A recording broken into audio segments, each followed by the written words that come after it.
We would have kept Abu Amu for a very long time, so I don't know. For a very long time. So I don't know. Maybe DG can just, so that we go from Minister to Cape Town. What? To Amo, they investigate the report. Oh, and then school readiness.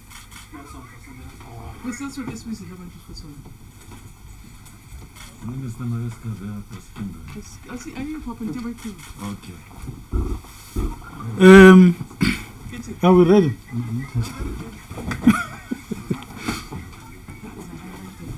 Okay. And says they post the website. Yeah.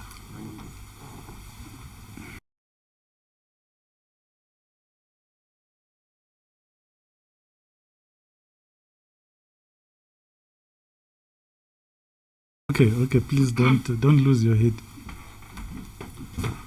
I can see you. ENCA.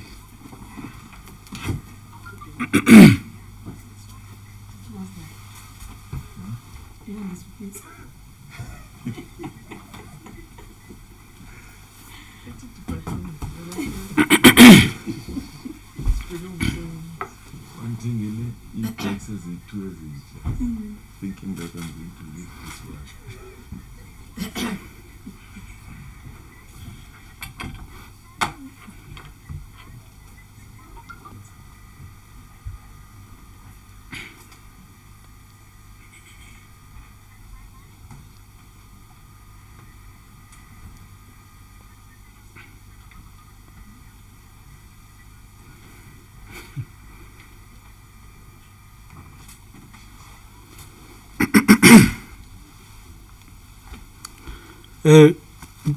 Good afternoon, colleagues. Good afternoon, Minister, DM, and DG, as well as colleagues. My name is Elijah Mhlanga from the Department of Basic Education. Thanks for coming to the briefing. We'll get straight to the point. There's a lot to get through this afternoon. So I'm going to ask the Minister to please come address us. But before she does, I hope please come sanitize so that we stay adherent to the protocols. Thank you.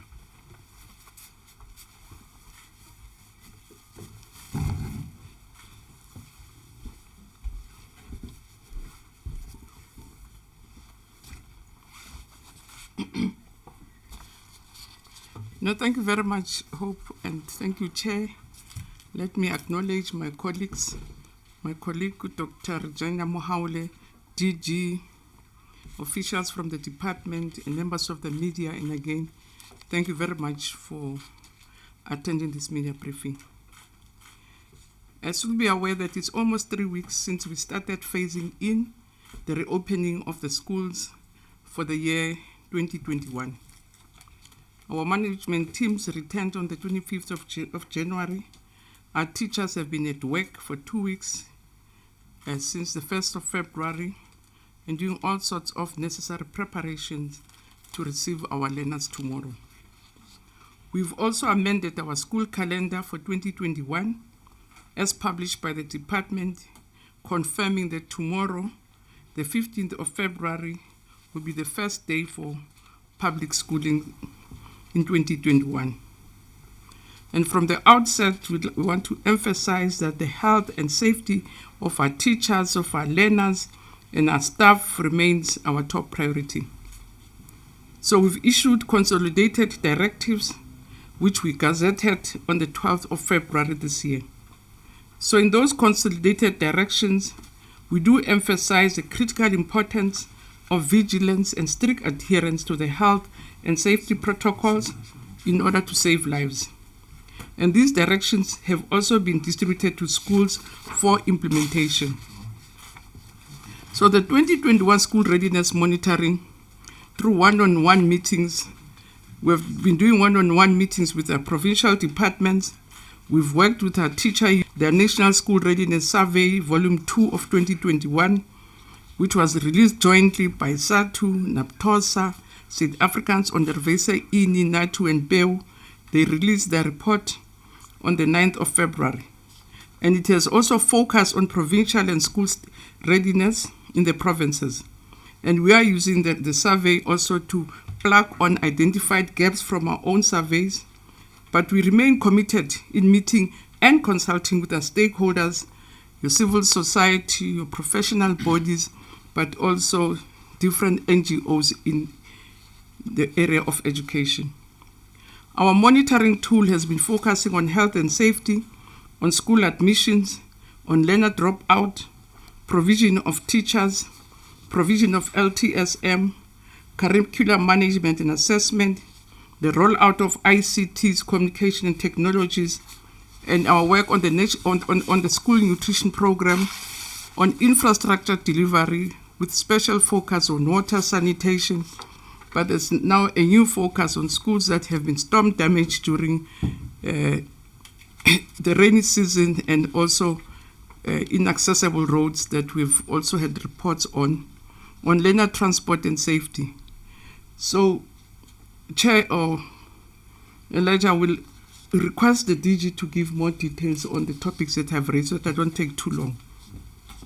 We also want to announce that as a sector, we were very privileged to be allocated almost 290,000 young people who have been employed on contract as education assistants and general school assistants.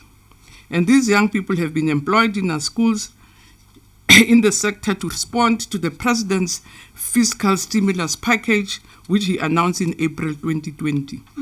And as education, we call this initiative the Basic Education Employment Initiative. And it seeks to address COVID-19 related academic disruptions, as well as providing assistance in dealing with lingering systematic challenges.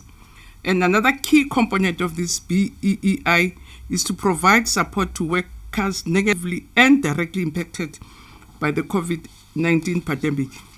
We will also go public because I don't think we'll be able to give you more details about the work areas on this subject.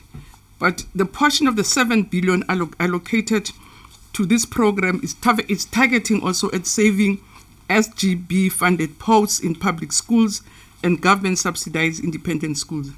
I think we've been allocated more than 2 billion to assist your government subsidized schools and also the SGB funded posts to make sure that schools that are not receiving the usual allocation because of parents who are unable to pay fees, teachers that don't lose their work. We are working hard to ensure that the delayed payments of some of these young people are addressed immediately. And the impact of coronavirus continues to be felt in the basic education sector. Again, we will be posting the full report, Elijah, because I'm not sure if we'll be able to go through all the details. So we'll be posting on our website to illustrate what are the impacts of this virus on our work, which is quite saddening in some instances.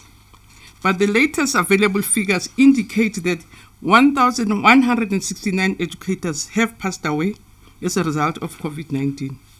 This year alone, up to Friday, the 12th of February, the number of deceased educators stands at 159. Just between, December and now, in January, we've lost almost 159 educators. And while non-teaching staff that passed also during this period, it's 69. And this is really heartbreaking as we convey our sincere condolences to the affected families. The other point that we'll be quickly referring to in the DG's presentations about school admissions, I didn't tell you, DG, for some reason, my phone number was on the parliamentary website. And it was not even a switchboard, but a call center. Right through, some will even phone us 527 to say, let's get her before she even starts the day. So it is an area which shows that parents are very desperate in some instances. And again, we'll give the figures. We've requested our provinces also to hold their press briefings to update parents about backlogs on school admissions, because, as I said, those calls showed me that parents are getting restless and desperate when they don't have confirmation for admissions. So we know that provinces have made good progress, but there are still more than 16,117 learners that are still awaiting spaces. And that's why, as I say, parents were even calling, Googling, picking up any number and making sure that they press that their kids be allocated to schools or the admissions be confirmed. The other area that we want to speak about is around that as a department, we have a draft revised school admission policy for public comment, and we'd like or invite the public to also send their submissions. It's the policy focus and obligation of parents, and which is very critical. Hence, we're imploring the public to submit its comments to the department by the 12th of March this year. The other issue also which has been bothering parents about the school fee. And one of the questions frequently asked is around the payment of school fees during COVID-19. I said COVID, I said right. I almost said COVID-19 pandemic. I have to be sure that I read it right. So it is important to clarify this matter, because there are two types of public schools in the country: the fee-paying schools and the no-fee. And so fee-paying schools are allowed to charge school fees, as determined by the annual general meeting of the SGB. Therefore, the payment of school fees in such schools is mandatory. There are other phenomena, instances where parents, again, are unable because of the impact of the virus. And we are saying, because this decision is taken by school governing bodies, they should make representations to the school. Necessary procedures and protocols are followed. So we will also briefly, that's why I don't want to take long, because we'd like to also briefly update you on the 2020 matric examinations, because if you recall, for the first time in history of the national senior examinations in our history, that we had administered a combined exam, but the major issue about the 2020 exams was a question about the leaks. And we'd like to just update the public and yourselves about where we are on the matter. Advocate Luvuyo Bono, who's the chairperson of the National Examinations Irregularities Committee, and Hugh Amo, the chair of the National Investigation Task Team. I wish them to make a brief presentation on how far we are, and then again the DG will lead on that. On stakeholder engagement, as a department, we've been meeting our stakeholders on a regular basis to discuss a variety of matters affecting the sector. The regular meetings have been held with school governing bodies, with principals association, teacher unions, as I said, NGOs, learners, civil society, and different organizations that are involved in education. And the deliberations and inputs received from these engagements have assisted us as the sector to navigate the complex circumstances brought on by COVID-19 pandemic. I think since I got ill from COVID, so I've learned a lesson and to respect it and pronounce it properly. So I had a severe attack, so so we will strengthen our partnerships with our social partners and other partners in the department. And in conclusion, Chair, I want to thank our social partners, the business community, which has also been very helpful, even under these difficult conditions, by supporting the sector and cooperating with us under very difficult conditions. So these COVID-19 circumstances require the entire nation to support its children and indeed cooperate and support the sector on a sustainable basis. So again, we want to say, let us continue to adhere to the health and safety protocols, wear masks appropriately, sanitize and wash your hands with water and soap, keep social distancing, and avoid large gatherings. And I urge every one of us to play our part in keeping our communities safe and healthy. So Elijah, let me just step off quickly so that I can give a chance to these other two presentations. But thank you very much.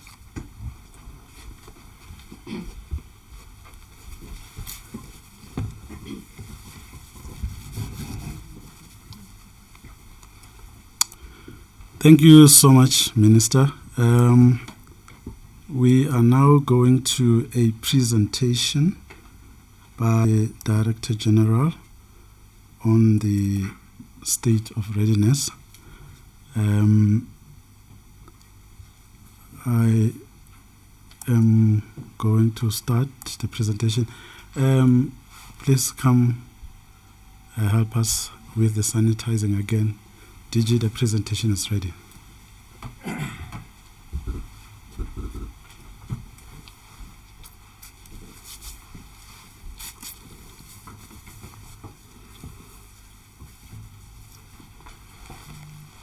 Good afternoon, Program Director, Minister, Deputy Minister, colleagues from the department, the South African public. I'm going to quickly go through just the highlights of the areas of the state of readiness. I must indicate that we collect this data every week.